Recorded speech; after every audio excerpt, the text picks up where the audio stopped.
The ship named Horizon floated in the dark space near the edge of human territory. Inside, the crew moved with purpose. Today was important. After 3 months of careful messages back and forth, they would finally meet the aliens face to face. Captain, Olivia Wright checked her uniform one last time. She was not a nervous person, but this meeting would shape the future of human and Zerithian relations.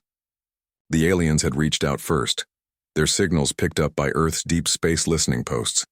The messages spoke of shared dangers and possible friendship. Captain, the Zerithian ship is approaching the docking area, said Paul Martinez, her first officer. His voice was calm, but Olivia could see the excitement in his eyes. Thank you, Paul. Let's go welcome our guests, she replied, straightening her back. How's the translation system working? Dr. Morgan says it's running at 98% accuracy. The Zerithians sent over their language files, which helped a lot. Olivia nodded. She walked from the bridge to the meeting room, with Paul and Lieutenant Sam Kelly, her security chief, following close behind. The ship felt different today. Crew members whispered as they passed. No human had ever seen a Zerithian in person before. The meeting room was the largest space on the ship. The table was round, a deliberate choice to show equality. Fresh water and simple food sat ready for the guests, though no one knew if the aliens could eat human food. Ship systems report. The Zerithian shuttle has docked, the ship's computer announced. Olivia took her place at the table. Sam stood near the door, his hand close to the weapon at his hip. Not a threatening pose, but ready just in case. The rest of the senior crew took their seats. When the door opened, everyone tried not to stare.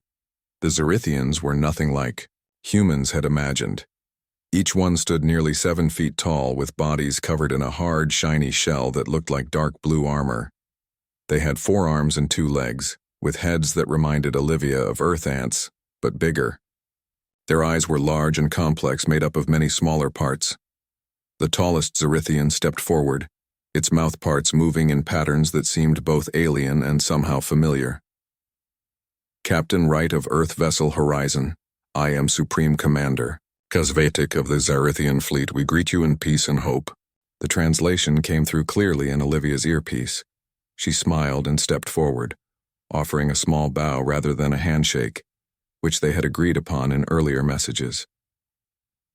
Commander Kazvatic, welcome aboard the Horizon. We are honored by your visit. The Zerithians took their places at the table, sitting carefully on the reinforced chairs made for their larger bodies. Olivia noticed how they kept their lower hands hidden beneath the table, a sign of trust according to the cultural notes they had shared.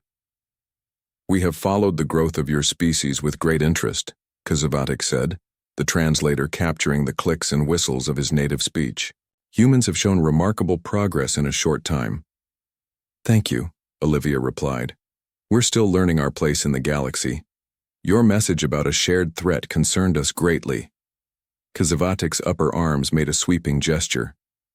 The Meldorian Collective. They have taken 3 of our outer colonies in the past Earth year. We believe they will turn toward human space next. We've detected unusual ships at the edges of our territory, Olivia confirmed, but they haven't responded to our messages. They never do, said a smaller Zerithian. I am Science Elder Tizrix. The Meldorians do not negotiate. They calculate the value of a species and decide whether to absorb or eliminate. The room grew quiet as the humans took in this information. Olivia leaned forward. And you believe they are a threat to Earth? Without doubt, Kazvatic replied. But we have watched your battles with the Orion pirates. Humans fight with creativity that the Meldorians cannot predict. Together, our chances improve greatly. Dr. Alan Morgan, the ship's science officer, spoke up. What exactly do you propose, Commander? Kazvatic's body straightened. A movement Olivia had learned meant serious importance. We offer alliance, and to show our commitment, we bring our most advanced weapon system, technology we have never shared with any other species. The humans exchanged surprised glances. This was more than they had expected. Kazvatic made a sharp, clicking sound, and 2 guard Zerithians left the room. When they returned, They carried between them a silver container about the size of a small suitcase. "This is the Nexus Bioorganic Defense System," Kazavatic announced with obvious pride. "The result of 3 centuries of our most protected research." The Zerithian guards placed the container carefully on the table. They pressed a series of controls on its surface. The top of the container slid open with a soft hiss. Everyone leaned forward to see. Inside was a small, fluffy creature. It had a round body covered in short, soft-looking fur-colored light blue. 6 stubby limbs ended in tiny paws. But most striking were its eyes, huge, taking up nearly half its face, deep purple with flecks of gold that seemed to sparkle. The creature looked around at the gathered humans and Zerithians. Then it made a soft sound, something between a purr and a chirp, and blinked its enormous eyes. Lieutenant Kelly was the first to speak. "That's your most advanced weapon?" The Zarathians bristled, their outer shells lifting slightly in what Olivia recognized as alarm. "The Nexus is capable of neutralizing entire enemy forces," Kazavatic said firmly. "Please maintain safe distance." But Communications Officer Nicole Rivera was already leaning closer. "It's adorable," she exclaimed. "Look at those eyes." The creature turned toward Nicole's voice and made the chirping sound again. Then it rolled onto its back, tiny limbs waving in the air playfully. Olivia noticed the Zerithians had all moved back from the table. Their posture was rigid and their breathing patterns had changed. They were afraid? "Commander," Olivia said carefully, "I think there may be some cultural difference we're encountering. To humans, this creature appears cute." The word seemed to hit the Zerithians like a physical blow. Several of them made sharp clicking sounds. Kazvatic's upper arms moved in quick, agitated patterns. "Cute?" he repeated, the translator somehow conveying his disbelief. "You find the most devastating biological weapon in our arsenal cute?" The creature had righted itself and was now bouncing slightly in its container, making little happy noises as it watched the humans with apparent interest. "Perhaps," Science Elder Tisric suggested, his voice shaking. "Their brains are wired differently than ours. They may not be experiencing the normal effects." Olivia glanced at her crew, seeing the confusion on their faces. Then she looked back at the small, fluffy creature, which was now trying to climb out of its container toward Nicole, who was smiling widely.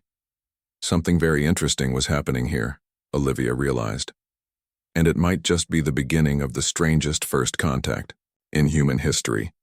After the strange first meeting, Captain Olivia Wright ordered the small blue creature to be moved to the science lab. The Zerithians watched with what seemed like fear as Lieutenant Sam Kelly carefully lifted the container. "Please use Extreme E." "Caution," Commander Kazavatic warned, his forearms making nervous movements. "The Nexus defense system is not to be handled directly." "We'll be careful," Olivia promised, though she couldn't understand their worry. The fluffy creature looked about as dangerous as a stuffed toy. In the science lab, Dr. Alan Morgan set up a clear containment field. It would keep the creature in one area while allowing them to observe it safely. Sam placed the container inside the field and carefully opened it again. The small blue creature hopped out, looking around with its large purple eyes. It sniffed the air and then made a happy chirping sound. "I don't get it," Nicole Rivera said, watching through the clear barrier. "Why are they so afraid of it? It's just so cute." Every time someone said cute, the Zerithian science officer Tisrix would twitch uncomfortably. He stood at the far end of the lab, refusing to come closer. "Species experiences the Nexus very differently," Tisrix explained. "Its appearance and behavior trigger extreme fear responses in our brains. It can incapacitate an entire Zerithian battle group in seconds." Dr. Morgan looked at his scanner. "Fascinating. It seems to be giving off some kind of energy field, almost like brain waves, but not quite." The creature bounced around its new space, occasionally glowing softly with blue light. Nicole had started calling it Marshmallow because of its soft, puffy appearance, and the name had quickly caught on with the crew. "So if I understand correctly," Olivia said to Tisrix, "this creature was meant to be a weapon against your enemies." "Yes," the Zerithian replied. The Meldorians share our brain structure in many ways. When faced with the Nexus, they lose all fighting ability. Many simply freeze in place or flee. But it doesn't affect humans that way, Sam noted. Clearly, not. Tisrix agreed, staying firmly by the door. Your reaction is unexpected. Dr. Morgan continued scanning. I've isolated the energy pattern. It seems to target the emotional centers of the brain, but instead of causing fear in humans, it might be triggering our protective instincts. Protective instincts? Olivia asked. Humans are wired to respond to certain features. Large eyes, small noses, round faces. It's why we find babies and puppies cute. This creature has those features in the extreme. As if hearing them, Marshmallow pressed its face against the clear barrier, blinking its huge eyes. Nicole couldn't help but smile in response. The Zarithian technical manual describes it as a psychological surrender weapon, Sam said, reading from his tablet. It says the Nexus causes enemies to become hostage to irrational protective impulses. Dr. Morgan nodded excitedly. That's it. The same signal that terrifies Zarithians makes humans want to protect and care for it. We're experiencing the same effect, just in completely opposite ways. Inside the containment area, Marshmallow had found the small food samples they had provided. It sniffed at each one carefully before eating a piece of fruit. As it ate, the blue glow around its body grew stronger. The energy output is increasing, Dr. Morgan noted. But it doesn't seem harmful. More like, it's happy. So their ultimate weapon just makes humans want to pet it? Sam asked with a small laugh. Pretty much, Dr. Morgan replied. It's actually brilliant if you think about it. Against their enemies, it causes complete breakdown of fighting ability. Just not in the way they expected it would work on us. Olivia turned to Tesrix. We need to explain this to Commander Kazovatic. This misunderstanding could be important for our alliance. The Zarithian scientist made a gesture of agreement. Yes, though I fear he will be disappointed that your species is immune to its primary effect. Back in the meeting room, Kazovatic and the other Zarithians listened as Dr. Morgan explained their findings. The alien seemed confused and slightly disturbed. So the Nexus causes no fear in humans at all? Kazovatic asked. None, Olivia confirmed. But it does have a strong effect on us, just different from what you expected. We want to protect it, not run from it, Paul Martinez added. The Zarithians spoke among themselves in their clicking language for a moment. Then Kazovatic turned back to the humans. This is unexpected, but perhaps still useful. If humans can handle the Nexus without fear, you could deploy it against the Meldorians directly. You want us to use Marshmallow as a weapon? Nicole asked, looking troubled. Marshmallow? Kazovatic repeated, the translator struggling with the unfamiliar word. It's what we've been calling the creature, Olivia explained. It's a soft, sweet food from Earth. The Zarithians made more clicking sounds that the translator didn't catch. Olivia guessed they were expressing something between amazement and horror that humans would name a weapon after food. What exactly would using Marshmallow as a weapon look like? Sam asked. We just bring it to Meldorian ships and show it to them? The Nexus emits a field that can be amplified and directed, Tisrix explained. With the right equipment, you could broadcast its effect across space toward enemy vessels. Would that hurt Marshmallow? Nicole asked quickly. No, Tisrix assured her. It simply enhances the natural field it produces. The Nexus is unharmed by the process. Dr. Morgan looked thoughtful. We could adapt our communication array to broadcast the field.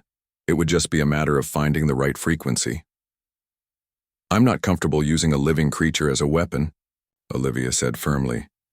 Even if it isn't hurt in the process. Kazovatic's head tilted slightly. Captain, the Nexus was bred specifically for this purpose. It is not a wild animal, but a created defensive system. And if the Meldorians attack, you may have no choice. Before Olivia could respond, the ship's alarm began to sound. Paul quickly checked his communicator. Captain, we're detecting 3 unidentified ships entering the sector, he reported. They're not responding to hails. Kazavatik's body stiffened. Meldorians. They must have tracked our vessel here.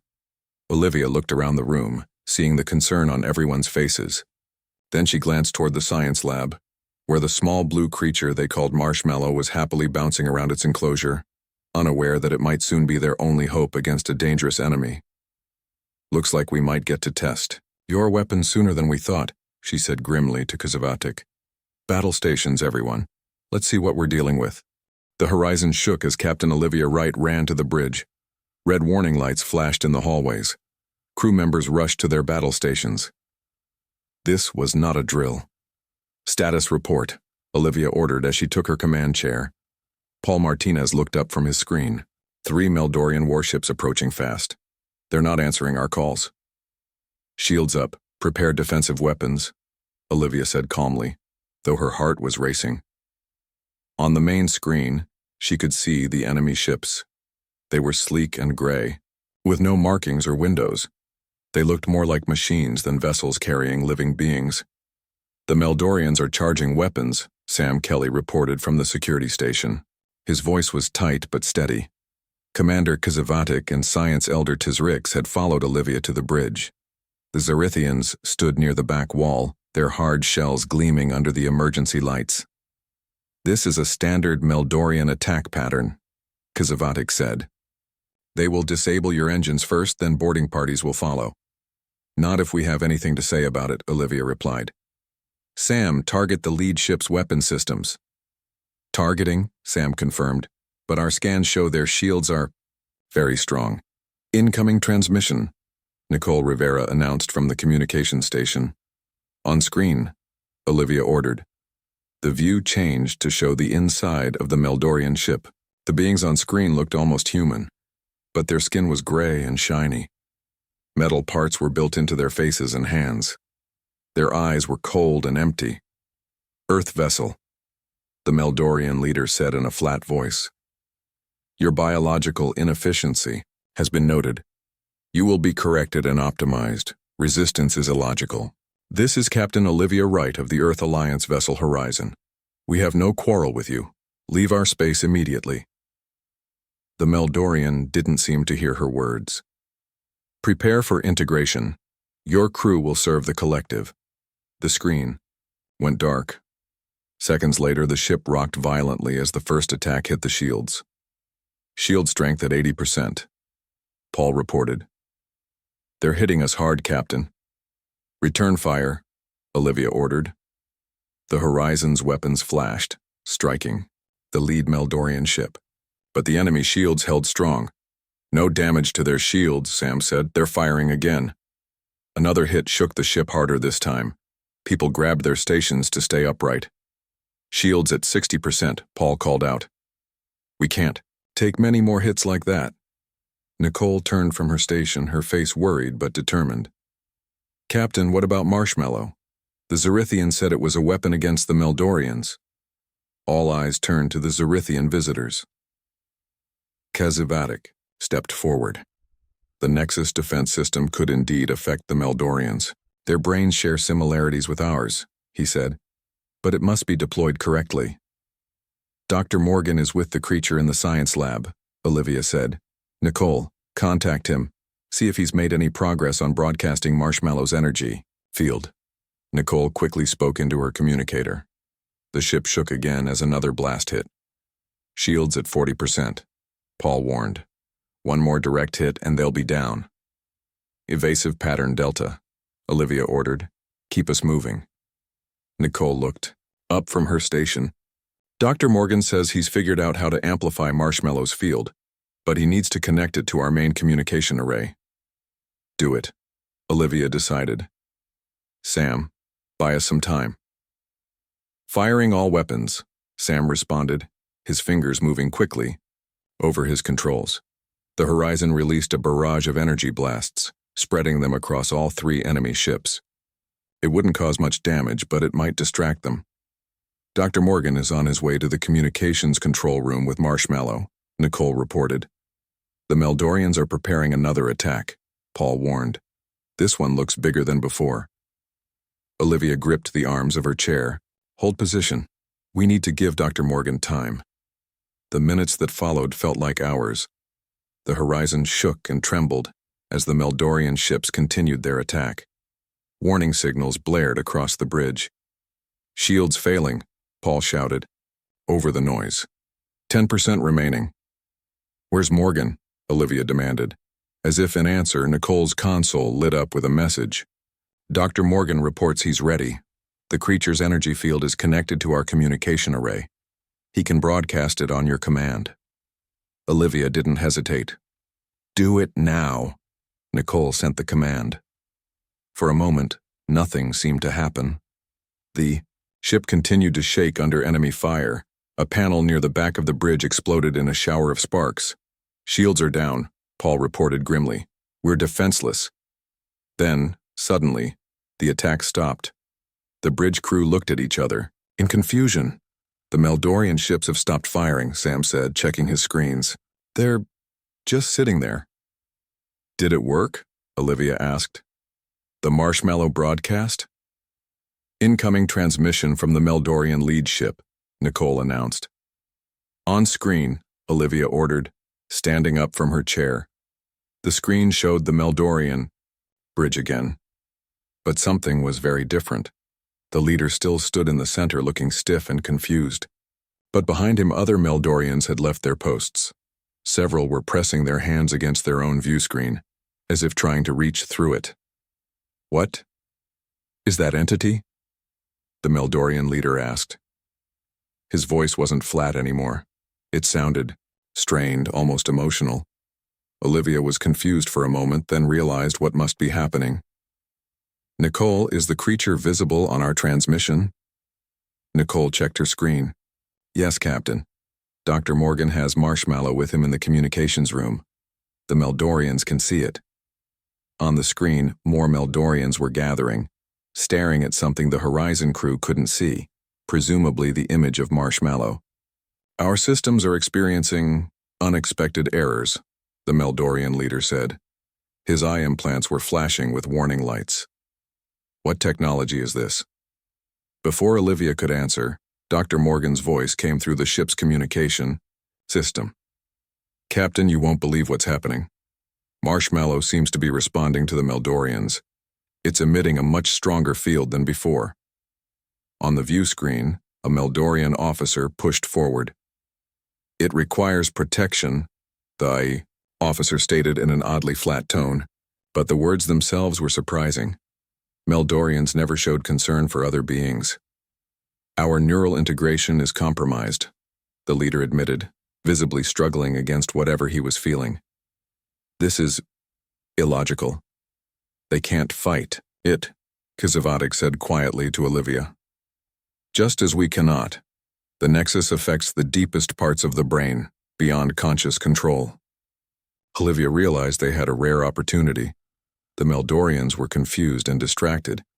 It might be their only chance to end this confrontation peacefully. "Meldorian vessels," she said firmly. This demonstration was a warning. "Leave our space now, or we will increase the broadcast power. Your entire crew will be affected." The Meldorian leader seemed to be fighting an internal battle. His face twitched between its normal blank expression and something new, something almost like concern. "We will withdraw," he finally said, "but this encounter will be analyzed." The screen went dark. Moments later, the Meldorian ships began to turn away. "They're leaving the sector," Sam confirmed, sounding amazed. It actually worked. A cheer went up from the bridge crew. Even the Zerithians made clicking sounds that might have been their version of applause. Olivia sank back into her chair, relief washing over her. They had survived, all because of a small, fluffy creature that one side saw as a terrifying weapon, and the other saw as an adorable pet. "Nicole," she said with a smile, "please tell Dr. Morgan to bring our hero to the bridge. I think Marshmallow has earned some special treats today." 2 weeks had passed since the encounter with the Meldorian ships. The Horizon traveled through space, heading back to Earth. Captain Olivia Wright had much to report to Earth Alliance Command about both their new allies, the Zerithians, and the new threat, the Meldorians. But most of her report would focus on Marshmallow. The small blue creature had become the center of attention on the ship. It now had its own special area in the recreation room where crew members could visit during their free time. "I still can't believe our most effective weapon is this little ball of fluff," Sam Kelly said as he watched Marshmallow roll around, chasing a small toy ball that Nicole had made. "Weapon or not, the crew loves it," Olivia replied with a smile. Morale has never been higher. That was true. Wherever Marshmallow went, people smiled and felt happier. Dr. Morgan had confirmed that the creature's energy field had a mild positive effect on humans, even when it wasn't being amplified. It made people feel calm and content. The Zerithians had left the ship a few days ago, returning to their own territory. Before leaving, they had provided detailed information about caring for Marshmallow and using its abilities if needed. Commander Kazvadik still couldn't understand why humans found the creature cute instead of terrifying, but he had accepted it as just one of many differences between their species. "Captain to the bridge," came Paul's voice over the communication system. "We're receiving an urgent message from Earth Command." Olivia headed to the bridge quickly. When she arrived, Paul was waiting with a serious expression. "Earth Command says there's a situation developing at Unity Station," he reported. "3 Meldorian diplomatic vessels arrived there yesterday requesting talks." "Diplomatic vessels?" Olivia was surprised. "The Meldorians want to talk?" "Apparently so. And they specifically asked for the Horizon and its special defensive system." Olivia sat down in her command chair thinking. They want to see Marshmallow again, but why? "Maybe they're planning a trap," Sam suggested from his security station. "Or maybe they're genuinely interested in diplomacy," Nicole offered. "You saw how they reacted to Marshmallow. It clearly affected them deeply." "Change course for Unity Station," Olivia decided. "Let's find out what they want." Unity Station was the largest human outpost in this part of space. It orbited a small, uninhabited planet and served as a meeting place for different species. When the Horizon arrived 3 days later, they found not only the 3 Meldorian ships, but also 2 Zerithian vessels. "Looks like everyone got invited to this party," Sam commented as they approached the station. "Unity Station Control, this is Captain Wright of the Horizon requesting permission to dock," Olivia said. "Permission granted, Horizon," came the reply. "Please proceed to Docking Bay 4. You're expected in the main conference room as soon as possible." After docking, Olivia prepared a small team to go aboard the station. Dr. Morgan carried a special container he had designed for Marshmallow that was comfortable, but also had the equipment needed to broadcast its energy field if necessary. "Are you sure we should bring Marshmallow?" Nicole asked, looking concerned. "What if this is a trick to capture it?" "That's why we're bringing security," Olivia assured her, nodding toward Sam and 2 other security officers. "And why we have the emergency recall signal ready." They walked through the station's wide corridors toward the conference room. Unity Station was impressive, with high ceilings and large windows showing the stars. Outside, people from different species moved around, some human, others very different. At the main conference room, a station officer was waiting for them. "Captain Wright, you and your team are the last to arrive. Everyone else is inside." "What exactly is this meeting about?" Olivia asked. "I was only told it concerns a peace initiative," the officer replied. "The Meldorians requested it, which is unusual enough. They never seek diplomatic solutions." Olivia nodded to her team, and they entered the large room. Inside, they found a scene they never expected. Around a large round table sat representatives from not just the Meldorians and Zerithians, but also the Voltar Confederation, the Piran Union, and even the Zentari domain, 5 of the major powers in this part of the galaxy. Some of these groups had been fighting each other for decades. A Meldorian stood up as they entered. Unlike the ones they had encountered before, this one wore what appeared to be formal attire, a gray robe with silver markings. "Captain Wright," the Meldorian said, "I am Diplomatic Analyzer Unit 5, representing the Meldorian Collective. We have been awaiting your arrival." "I'm here as requested," Olivia replied cautiously. "I understand you wanted to discuss peace. We wish to discuss the entity you call Marshmallow," the Meldorian said. At the sound of its name, Marshmallow made a happy chirping noise from inside its container. The effect on the room was immediate. The Zerithians moved back in their seats, bodies rigid with fear. The Meldorians leaned forward slightly, their usually emotionless faces showing hints of interest. "May we see the entity?" the Meldorian diplomat asked. Dr. Morgan looked at Olivia, who nodded. He carefully opened the container, allowing Marshmallow to be visible to everyone in the room. The small blue creature looked around with its large purple eyes, blinking at all the different beings. Then it made a series of happy chirps and glowed softly. The reaction around the table was fascinating to watch. The Zerithians remained as far away as possible, their fear obvious. The Meldorians seemed to struggle with conflicting emotions, their implants flashing warnings even as they stared at Marshmallow. But most surprising were the other species. The Voltars, who looked a bit like tall, thin humans with 4 arms, made cooing sounds. The Pirans, with their rock-like skin, leaned forward with interest. Even the insect-like Zentari seemed captivated. "What is happening?" Olivia whispered to Dr. Morgan. "It seems Marshmallow affects different species in different ways," he replied quietly. "But they're all responding to it." The Meldorian diplomat spoke again. "After our encounter with your vessel, the collective analyzed our response to this entity. We found that it bypasses our emotional suppression systems and triggers protective algorithms we did not know existed in our programming." "You mean you didn't know you could feel protective of other beings?" Nicole asked. "Correct. This revelation has caused much discussion within the collective. We have always believed emotional responses were inefficient, but your Marshmallow suggests otherwise." A Zerithian representative clicked nervously. "We have known the power of the Nexus for centuries. That is why we offered it as a weapon against the Meldorians. And yet the humans use it not as a weapon but as a pet," the Meldorian noted. "This approach was unexpected and requires further study." Olivia looked around the table. "I still don't understand why you've gathered representatives from all these different powers." The Meldorian gestured to Marshmallow, who was now happily rolling onto its back in its container. "This entity affects us all in different ways but with similar results. It creates a common reference point. For the first time, we have found something that all our species respond to." "You're suggesting Marshmallow could be the basis for peace talks?" Olivia asked, amazed.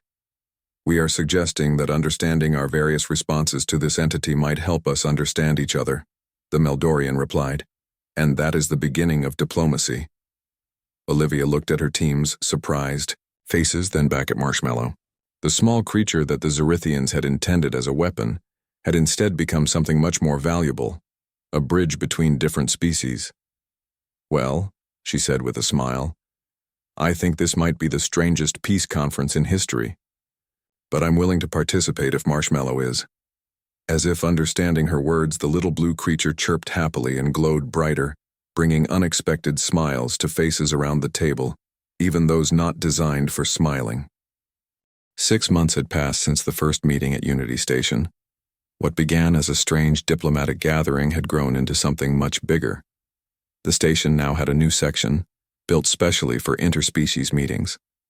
At its center was a large, comfortable space where Marshmallow lived. They called it the Peace Center, though many crew members still privately called it Marshmallow's Palace. The small blue creature had everything it could want: toys, comfortable places to sleep, and plenty of visitors every day. Captain Olivia Wright stood at the viewing window, watching as representatives from 7 different species sat in a circle around Marshmallow. The creature bounced happily from person to person, receiving pets and treats. "I still can't believe this is working," Admiral Greg Peters said, standing beside her. He had arrived from Earth a week ago to see the Marshmallow. Diplomacy in person. "It surprised all of us," Olivia admitted. "But it makes a kind of sense. Marshmallow affects everyone differently, but it gives them all something in common to talk about." Inside the room, a Meldorian diplomat was carefully offering Marshmallow a small treat. The creature chirped happily and took it with a tiny paw. The Meldorian's face remained mostly blank, but there was something like satisfaction in its eyes. "The Meldorians have changed the most," Olivia noted. 6 months ago they were trying to attack us, Now they're one of the strongest supporters of these talks. Their whole society is shifting, Greg agreed. Our analysts can hardly believe the reports. They've started removing some of their emotional suppression implants. Dr. Morgan approached, them carrying his data tablet. You won't believe the latest readings, he said excitedly. Marshmallow's energy field has changed. It's grown stronger, but also more gentle somehow. Is that normal? Greg asked. There's nothing normal about any of this, Dr. Morgan replied with a smile. But the Zerithian scientists think it's responding to all the positive attention. The more love it receives, the more its field changes to encourage peaceful feelings. Nearby, Nicole was talking with a group of visitors from Earth. Since news about Marshmallow had spread, people had been coming from all over human space to see the famous Peacemaker. The most interesting development, Olivia told the Admiral, happened 3 months ago when Marshmallow surprised us all. Greg nodded. The babies, right? I read about that in your report, but I could hardly believe it. We didn't even know if Marshmallow was male or female, or something else entirely, Dr. Morgan explained. The Zerithians never mentioned reproduction in any of their files, but one morning Nicole found Marshmallow sitting in its sleeping area with 6 tiny copies of itself. The little ones are in the nursery section, Olivia added. Would you like to see them? They walked to another viewing area, where they could see a smaller room connected to the main space. Inside were 6 tiny versions of Marshmallow, each one about the size of a tennis ball. They were playing together, rolling and bouncing around their enclosure. We've been carefully monitoring them, Dr. Morgan said. Their energy fields are developing, but each one seems slightly different. The Zerithians are fascinated. They never allowed the Nexus creatures to reproduce in their facilities, because they saw them as weapons, not living beings, Olivia said quietly. Inside the nursery, a young Zerithian scientist was observing the babies from what the humans considered a safe distance. Even after months of exposure, the Zerithians still experienced fear around Marshmallow and its babies, though they had learned to manage it better. The most remarkable thing, Dr. Morgan continued, is that different species are responding to different babies in unique ways. Baby number 3 over there seems to calm the Voltars especially well, while baby number 5 has a stronger effect on the Pirans, which means each one could potentially help with specific diplomatic situations, Greg realized. Exactly. It's like having specialized diplomats, Olivia said. Speaking of diplomacy, Nicole approached them. The treaty signing is scheduled for this afternoon. All representatives have confirmed they'll attend. The treaty was a simple but important first step, an agreement between all 7 species to communicate before taking military action in disputed areas. Small perhaps compared to the centuries of conflict between some of these species, but significant nonetheless. That afternoon, Olivia stood at the back of the large conference room as representatives from each species signed the document. Marshmallow had a special place on a raised platform where everyone could see it. The creature seemed to understand the importance of the moment, sitting calmly and glowing softly with blue light. Today marks a new beginning, the human ambassador said after all signatures were complete. A step toward understanding between our peoples that would not have been possible without our unexpected friend. Everyone looked at Marshmallow, who blinked its large purple eyes and chirped happily. Later, as the celebration continued, Olivia found Commander Kazovatic standing, alone watching from a distance. You don't seem as happy as I expected, she said, joining the Zerithian. I am conflicted, he admitted. When we offered you the Nexus, we thought we were giving you a weapon to defeat our enemies. Instead, you have used it to make peace with them. Is that disappointing? Olivia asked. No. Kazovatic's voice had a new tone she hadn't heard before. It is illuminating. For centuries, we saw only one use for the Nexus, as a tool of fear and war. You saw something different. We just saw Marshmallow for what it is, Olivia replied. A living being with unique abilities. And that simple difference in perspective has changed the course of 7 civilizations, Kazovatic noted. Perhaps there are other things we have misunderstood as well. Across the room, Nicole was showing one of the baby marshmallows to a group of Meldorian and Voltar representatives. Despite their physical and cultural differences, They all showed the same gentle care when handling the tiny creature. Dr. Morgan joined Olivia and Kezevatic. "I've been reviewing the original Zerithian data on the Nexus species," he said. "It seems they evolved naturally to prevent conflict. Their energy field makes predators want to protect them instead of eat them."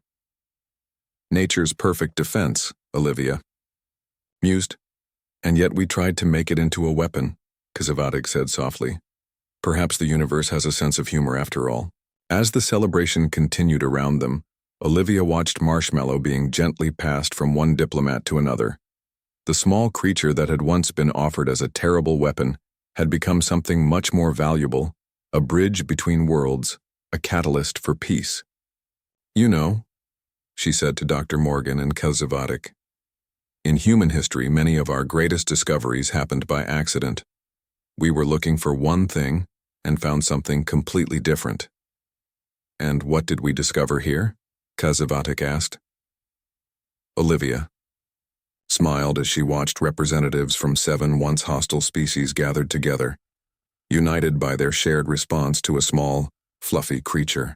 "That sometimes," she said, "the most powerful weapons aren't the ones that destroy, but the ones that bring people together."